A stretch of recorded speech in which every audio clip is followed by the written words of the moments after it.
बिस्मिल्लाहिर्रहमानिर्रहीम। अल्लाहु वलियुल्लज़ीना आमनू युख़रिजुहुम मिनज़्ज़ुलुमाति इलन्नूर वल्लज़ीना कफ़रू औलियाउहुमुत्ताग़ूतु युख़रिजूनहुम मिनन्नूरि इलज़्ज़ुलुमात उलाइका अस्हाबुन्नार हुम फ़ीहा ख़ालिदून। अस्सलामु अलैकुम वरहमतुल्लाहि वबरकातुहू। अल्हम्दुलिल्लाहि रब्बिल आलमीन वस्सलातु वस्सलामु अला सय्यिदिल अंबियाइ वल मुरसलीन व अला आलिहि व सहबिहि अजमईन अम्मा बाद। सीरत सहाबा में आज हम बात करेंगे ख़ादिम रसूल हज़रत अनस बिन मालिक रज़ी अल्लाह तआला अन्हु की। हज़रत अनस बिन मालिक की पैदाइश हिजरत से 10 साल पहले मदीना में होती है। आपका नसब इस तरीक़े से है, अनस बिन मालिक बिन नज़र बिन ज़मज़म बिन ज़ैद बिन हराम बिन जुंदुब। हज़रत अनस के जो वालिद थे मालिक इब्न नज़र, ये दौर जाहिलियत में ही कत्ल कर दिए गए। इनकी माँ का नाम था उम्मे सुलैम मुलैका बिन्त मल्हान। इनके वालिद के इंतकाल के बाद इनकी माँ ने दूसरी शादी की थी हज़रत अबू तलहा अंसारी रज़ी अल्लाह तआला अन्हु से। और इस निकाह की भी बड़ी दिलचस्प दास्तान है। हज़रत अबू तलहा मदीना में बड़े माल वाले थे और हज़रत उम्मे सुलैम बेवा थीं।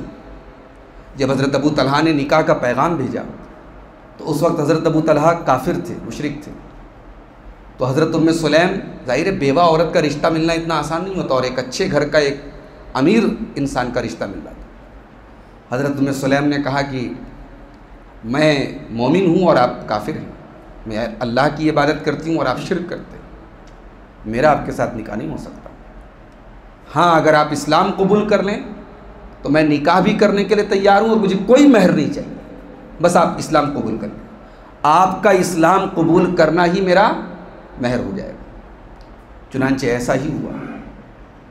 हज़रत अबू तलहा ने इस्लाम कबूल किया और हज़रत उम्मे सुलैम ने बग़ैर किसी महर के उनके इस्लाम को ही महर बना लिया और निकाह हुआ। और सहाबा कहते कि इतना बरकत वाला निकाह हमने नहीं देखा।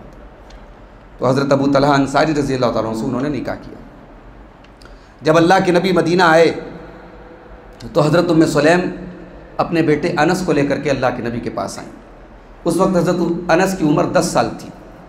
हज़रत उम्मे सुलैम ने कहा कि अल्लाह के रसूल, ये मेरा बेटा अनस है, ये बड़ा ज़हीन बच्चा है, ये पढ़ने लिखने में भी तेज़ है, मैं आपके पास लाई हूँ, यख़दमु का, ये आपकी खिदमत करेगा, फ़दउल्लाह लहू, आप इसके लिए दुआ करें। तो अल्लाह के नबी ने हज़रत अनस को चूमा और दुआ की, अल्लाहुम्मा अक्सिर मालहू व वलदहू, ऐ अल्लाह तो इनके माल और इनकी औलाद में इजाफ़ा कर दे, व अतिल उम्रहू, इनको लंबी उम्र दे, वग़फिर ज़ंबहू, और इनके गुनाहों को माफ़ कर दे। 3 दुआ की आपने और तीनों दुआ कबूल हुई।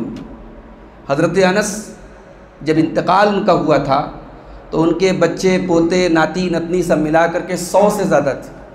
बहुत बड़ा ख़ानदान था इनका और उम्र 100 के पार थी। अल्लाह ने माल से भी खूब नवाजा था। तो ये नबी ने उस वक्त दुआ की थी। हज़रत अनस रज़ी अल्लाह तआला अन्हु ने पूरे मदनी दौर में 10 साल अल्लाह के नबी मदीना में रहे। उस पूरे दौर में हज़रत अनस अल्लाह के नबी की खिदमत करते रहे और अल्लाह के नबी सल्लल्लाहु अलैहि वसल्लम उनके साथ बेटे के जैसा सलूक करते थे। अल्लाह के नबी ने ही उनकी कुनियत रखी थी अबू हमज़ा। अल्लाह के नबी सल्लल्लाहु अलैहि वसल्लम को कभी कभी राज की बातें बताते थे और कभी कभी या बुनैया, ऐ मेरे बच्चे कह के पुकारते थे। हज़रत अनस कहते हैं, सही बुखारी की रिवायत है कि मैंने अल्लाह के नबी की 10 साल खिदमत की, इन 10 सालों में कभी आपने मुझे उफ़ नहीं कहा। कितनी बड़ी बात है। 10 साल एक इंसान किसी के अंडर में रहे और वो इंसान रिपोर्ट काट दे रहा है कि 10 साल तक अल्लाह के नबी ने उफ़ नहीं कहा और कभी ऐसा नहीं हुआ कि मैंने कोई काम किया हो और अल्लाह के नबी ने कहा हो ये काम तुमने क्यों किया, और कभी ऐसा नहीं हुआ कि मैंने कोई काम नहीं किया हो और प्यारे नबी ने कहा हो तुमने ये काम क्यों नहीं किया। हज़रत अनस का पूरा घराना इस्लाम का खिदमतगार है। इनके सौतेले वालिद जो थे अबू तलहा, उनका क्या कहना, इनकी माँ का क्या कहना, इनके चचा थे हज़रत अनस बिन नज़र, वो जंग उहद में शहीद हुए थे और उनके बदन पे 70 से ज़्यादा ज़ख़म आए थे। इनकी खाला हज़रत उम्मे हराम ये उस लश्कर में शामिल हुई थी जो समुंदर के रास्ते पहली जंग लड़ी गई थी हज़रत माविया के दौर में और उसमें शहीद हो गई थी। इनके मामू हज़रत हराम वो भी सहाबी हैं, इनके खालू हज़रत उबादा इब्न सामित वो भी बड़े जलील क़द्र सहाबी। तो पूरा ख़ानदान इनका बहुत अजीम है, बहुत बड़ा है। हज़रत अनस अपनी कम उम्री के बावजूद अल्लाह के नबी के दौर में 8 गज़वात में शामिल हुए, बद्र में, खैबर में, ताइफ में, हुनैन में, फ़तह मक्का में, सुलह हुदैबिया में, उम्रतुल क़ज़ा में, हज्जतुल वदा में, सब में हज़रत अनस शामिल थे। अल्लाह के नबी की वफ़ात के बाद जंग यमामा में शामिल हुए। हज़रत उमर फ़ारूक के दौर में इराक़ और ईरान की फतूहात में आपका बड़ा रोल रहा। क़ादिसिया की जंग में आप शामिल थे और उसके बाद हज़रत अनस रज़ियल्लाहु ताला अन्हु ने अपना ठिकाना बसरा को बना लिया और वहीं अल्लाह के रसूल की हदीसों को रिवायत करना और उम्मत तक पहुँचाना ये आपने अपना ज़िंदगी का मशग़ला बना लिया। हज़रत उस्मान गनी रज़ियल्लाहु ताला अन्हु के बाद हज़रत अली के दौर में जो फितने बरपा हुए और आपस में जो जंगें हुई उनसे हज़रत अनस दूर रहे और हज़रत अली की शहादत के बाद काफ़ी अरसे तक बिल्कुल किनारे रहे। हज्जाज बिन यूसुफ ने इनके साथ बड़ी बदतमीज़ी की और उनकी गर्दन पे एक मुहर लगवाई थी। उस दौर के खलीफा अब्दुल मलिक बिन मरवान को हज़रत अनस ने ख़त लिखा और कहा कि मैंने रसूलुल्लाह की 9 साल तक खिदमत की है, अल्लाह की कसम अगर ईसाई ऐसे आदमी को पा लेते जिसने उनके नबी की खिदमत की हो तो वो उनकी इज़्ज़त करते, लेकिन आज हज्जाज मामूली लोगों के सामने मेरा तमाशा बनाता है। इस पर अब्दुल मलिक को बहुत गुस्सा आया और उसने हज्जाज को ख़त लिखा कि वो हज़रत अनस से माफ़ी मांगे। लेकिन हज्जाज तो बहरहाल हज्जाज था, उसने हज़रत अनस से कहा कि अबू हमज़ा आप तो नाराज़ हो गए। तो हज़रत अनस ने कहा कि तुम मुझे आम लोगों के सामने जलील करते हो। तो हज्जाज ने कहा कि देखिए मेरी और आपकी मिसाल ऐसी है जैसे इंसान अपनी बीवी को डांटता है ताकि पड़ोसी को सुनाए कि मैं कितना सख्त हूँ।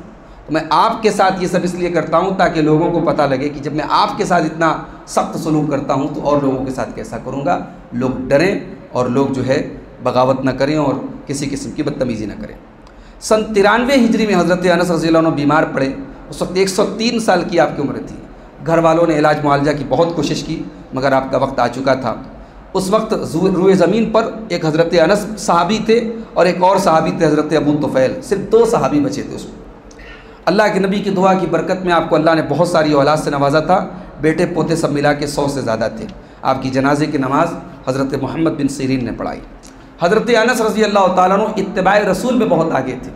हज़रत अबू हुरैरा कहते हैं कि मैंने रसूलुल्लाह सल्लल्लाहु अलैहि वसल्लम के जैसी नमाज अनस बिन मालिक से ज़्यादा किसी को पढ़ते हुए नहीं देखा। हज़रत अनस बिन सीरीन कहते हैं कि अनस बिन मालिक सफ़र और हज़र में सबसे बेहतरीन नमाज़ पढ़ने वाले थे। आपके पोते हज़रत सुमामा बिन अब्दुल्ला कहते हैं कि अनस इतनी लंबी नमाज़ पढ़ते थे रात को कि कभी कभी उनके पाँव में सूजन आ जाती थी उनके तूल क़याम की वजह से। 1286 हदीसों के आप रावी हैं। अल्लाह राज़ी हो इनसे और अल्लाह हम सबको हज़रत अनस से और तमाम सहाबा से मोहब्बत करने की तौफ़ीक़ अता फ़रमाए, इनके नक्श कदम पे चलने की तौफ़ीक़ अता फ़रमाए। आमीन। अस्सलामु अलैकुम व रहमतुल्लाहि व बरकातुहू।